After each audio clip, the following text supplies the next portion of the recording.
Hello guys, इस video में मैं आपके साथ एक क्वेश्चन शेयर कर रहा हूँ और इसका एक करेक्ट आंसर भी मैं करेक्ट करना चाहूँगा। जो लोग सोच रहे हैं इस क्वेश्चन का आंसर बोथ 1 एंड 2 होना चाहिए, जो कि ऑप्शन सी है। इसके लिए मैं आपको कुछ रेफरेंस देना चाहता हूँ। पहले हम चेक कर लेते हैं क्वेश्चन क्या बोल रहा है। जो कोरोलिस फोर्स है, which of the following statement is are correct, कौन से स्टेटमेंट सही हैं।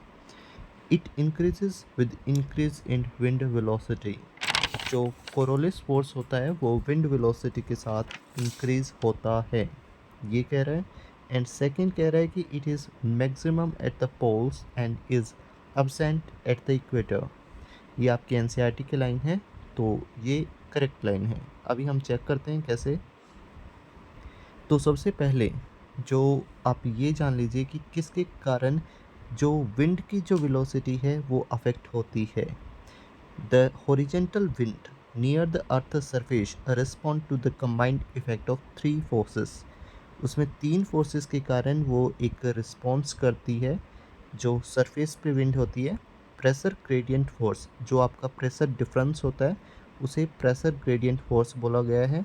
और दूसरा है फ्रिक्शनल फोर्स, जो सरफेस से है, जो जो फ्रिक्शन लगता है वो frictional force. And the Coriolis force.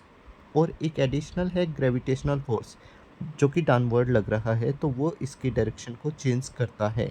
देखिए डायरेक्शन ऑफ विंड यहाँ पे लिखा हुआ है और वेलोसिटी लिखा हुआ है कि कैसे अफेक्ट होती है। ठीक है। अब नेक्स्ट क्या कह रहा है कि जो डिफ्लेक्शन है is more when the wind velocity is high. ये डिफ्लेक्शन बता रहा है कि जो कि कंबाइंड इफेक्ट होता है प्रेशर ग्रेडियंट फोर्स का, फ्रिक्शनल फोर्स का, कोरोलिस फोर्स का, ग्रेविटेशनल फोर्स का। तो उसके लिए बोल रहा है कि जो डिफ्लेक्शन होगा जब विंड की स्पीड ज़्यादा होगी। अगर ये कोरोलिस फोर्स के अकेले के लिए होता तो यहाँ पे the Coriolis force is more when the wind velocity is high, तो ऐसा मेंशन होना चाहिए था।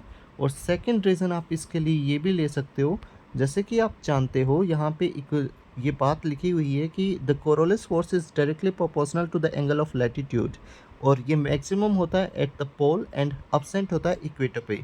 अगर हम दूसरी लाइन पे जाते हैं कि मैक्सिमम होता है ये पोल्स पे और अब्सेंट होता है एट इक्वेटर, तो अगर ये अब्सेंट ही है इक्वेटर पे, तो जब ये इंक्रीज़ कर रहा है विंड की स्पीड में, वेलोसिटी में, इक्वेटर के ऊपर ले लीजिए एक बार आप, और वहाँ से अंदाज़ा लगाइए कि डिफ्लेक्शन तो हो रहा है विंड का, increase with increase in the wind velocity, जो फ्रिक्शन के कारण हो रहा है, ग्रेविटेशनल फोर्स के कारण हो रहा है, प्रेशर ग्रेडियंट फोर्स के कारण जो चेंज आ रहा है विंड की स्पीड में या फिर जो डायरेक्शन है उसमें, तो वो चीज़ें चेंज हो रही हैं। बट इक्वेटर पे कोरोलिस फोर्स तो होता ही नहीं है, तो वो डायरेक्टली प्रोपोर्शनल हो ही नहीं सकते हैं दोनों। दोनों इसके लिए एग्जिस्टेंस नहीं है। तो इसी के कारण कोरोलिस फोर्स का मैग्नीट्यूड पे कोई इम्पैक्ट नहीं पड़ेगा। जो कोरोलिस फोर्स है वो सिर्फ आपका डिफ्लेक्शन के काम आएगा कि कितना डिफ्लेक्ट करता है कहाँ, जो कि आप ऑलरेडी जानते हो कि परपेंडिकुलर होते हैं आइसोबार के लिए और प्रेशर ग्रेडियंट फोर्सेस के लिए।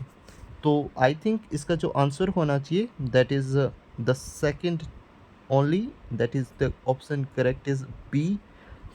अगर आपको कोई और इन्फॉर्मेशन है regarding this question, you can write down in the comment box, या फिर आप किसी और तरीके से इसे समझा सकते हैं तो वो भी आप लिख सकते हैं कमेंट बॉक्स में। Thank you for watching this video and giving it time. Meet you with a new video on this YouTube channel.